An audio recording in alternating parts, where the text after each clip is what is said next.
Pieces of a Woman dropped on Netflix on my birthday. Mm-hmm. Happy birthday to that. Yeah, it's depressing as shit. Yeah. Your birthday or the movie? Yeah. Both. Oh my god, both. So much both.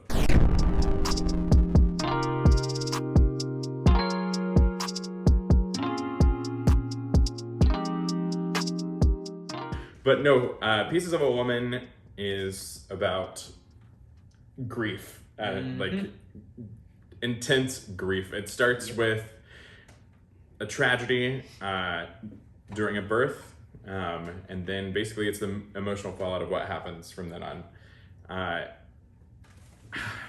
This one's hard to talk about without spoiling things. There's a birthing scene and it's 20 minutes long. Mm-hmm. I'm not like, I feel like I can ruin it because it's in the trailer and because it's Well, we know what the movie is about, so we can say what happens here because we know that's what this movie is about: grief. This starts with a 25-minute birthing scene. We get a title card 30 minutes in after that, so we can say the movie starts after that. Yeah. We know what's going to happen. It's Yeah. traumatic. If not, It's awful. spoiler alert. Yeah, if you don't want to know, stop watching. You already know. It's traumatic. It's awful. It's hard to watch. It is very hard to watch because you know what's coming. Because it does a really good job of setting the tone with, first off, the long take that it starts with. It is super nice. That's the best part of the movie, the birthing scene. Totally Yeah. agree. Yeah. It sets the tone. The framing and the color tone really set it off too. That gives you an idea of how to feel coming into this, and it sets it well. You know what's happening, but it is horrible. It's hard to watch. It is very sad. It is not fun to watch at all. It's And they don't, like, this is the type of movie where in that scene you want to look away. And I think most directors would cut away from the tragedy and they don't let you. It's one long take. You're there the entire time with them, experiencing the happiness and the tragedy all at once. Yeah. And they don't cut away from any of it. You see everything happening. Including the birth. Yeah. Well, I can see director cutting that up, editing that down. Oh, she's having a baby. Oh, the baby, and like you said, they keep it long. They keep it uncomfortable. They show what's happening, not in a way that's like to gross out. I think it's meant to like keep you focused that this is not pretty, this is not great, this is birth, and it can be terrible and it can be gross, and I think it keeps you engaged in this first scene. It also builds tension really well, especially with the movement of the camera.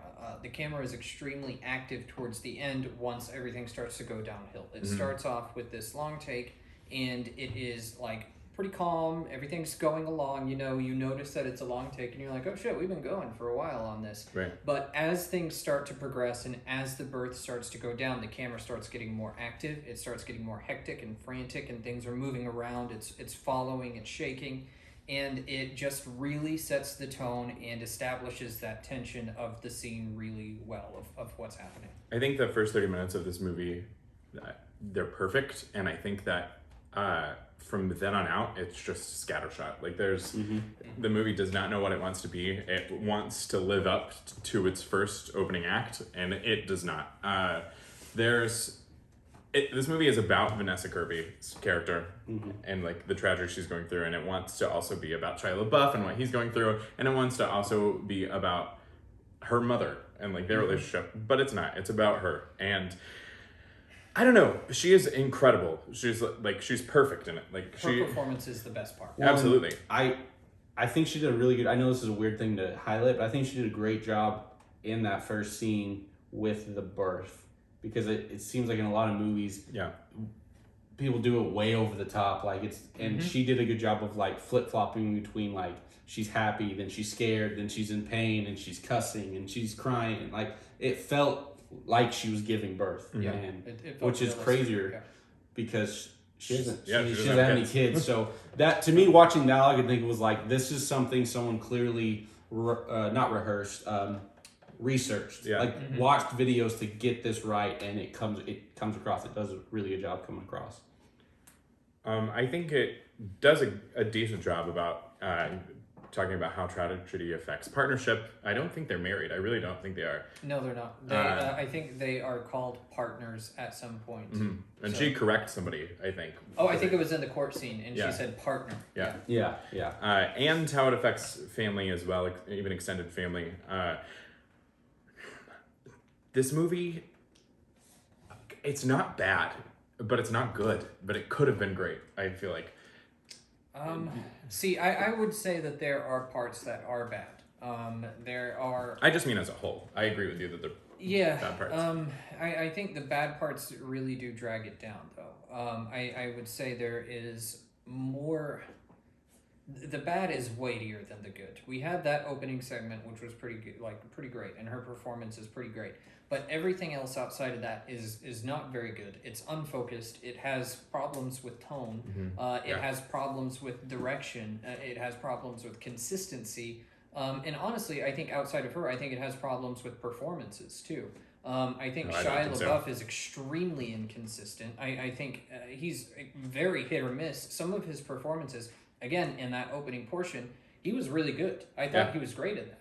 But anything past that, I don't buy him as the character. Really? I'm sitting here thinking this is Shia LaBeouf. This is not this character, and I bought that in the opening. But anything past that, I no longer do, and I just don't buy it from him. I don't think he's very good past that opening sequence, the opening 25 minutes. See, and I would have to disagree. I thought he did a good job. I really liked him. I thought everyone was great in it. Yeah, well, and I think as the movie goes on, you can start to see him, he's drinking more, and he's doing drugs more, and he's starting to devolve a little bit into, or regress, or whatever you want to call it.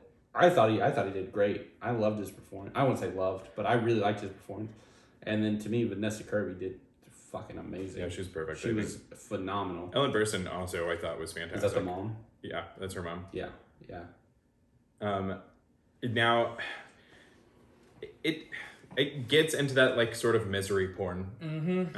Because, but I think you can allow it to. I think that's what this movie set out to be, and I think you know what you're getting yourself into.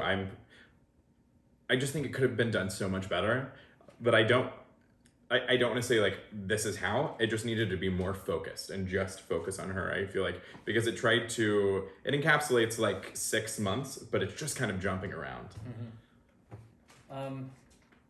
So I had other problems too, especially with what was happening and the subject matter, because there was the part where Shia LaBeouf's character basically forces himself on her and is basically sexually harassing her.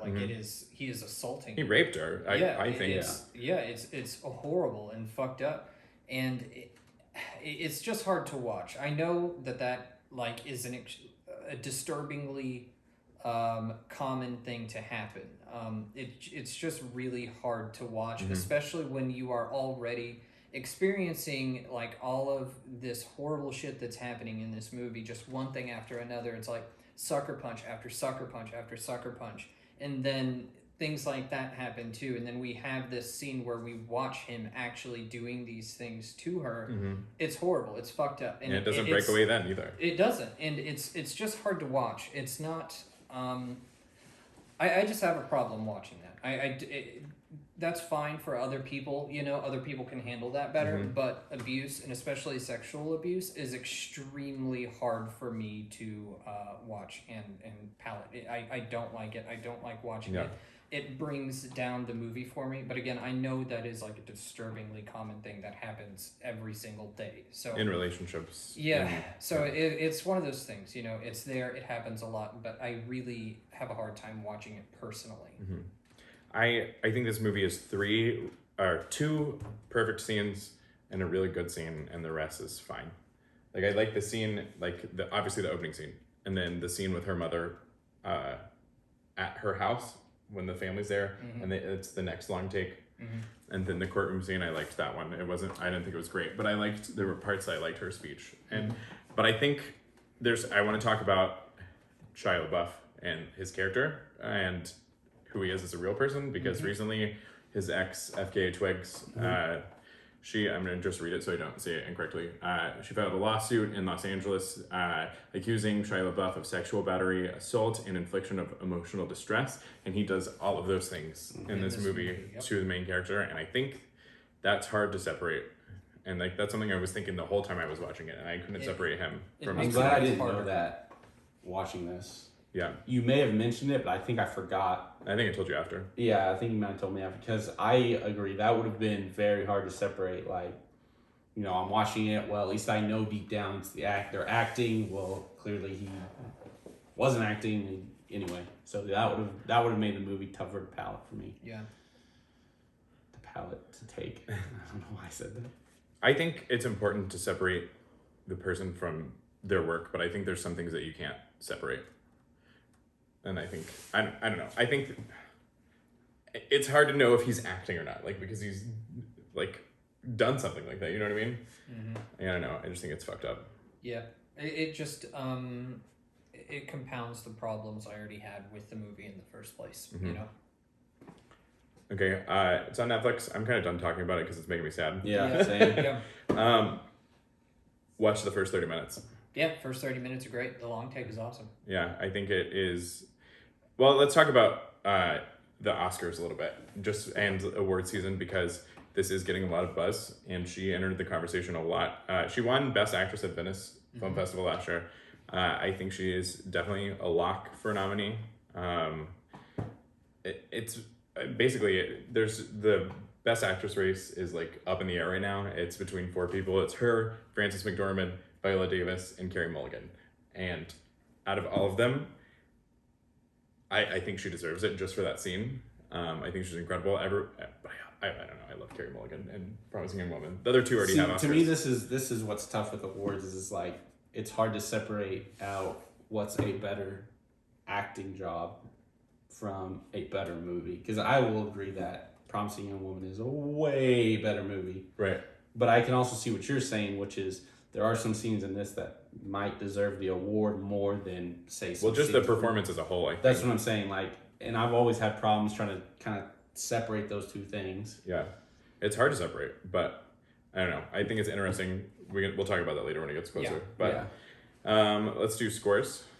Okay, Pieces of a Woman, I gave it an 83. I liked it clearly more than you guys did. I mean, I probably should have gone way more negative, but she was so great. Gave it a 76. I did not like it. She was the only part that I would say I did like, and I gave it a 40.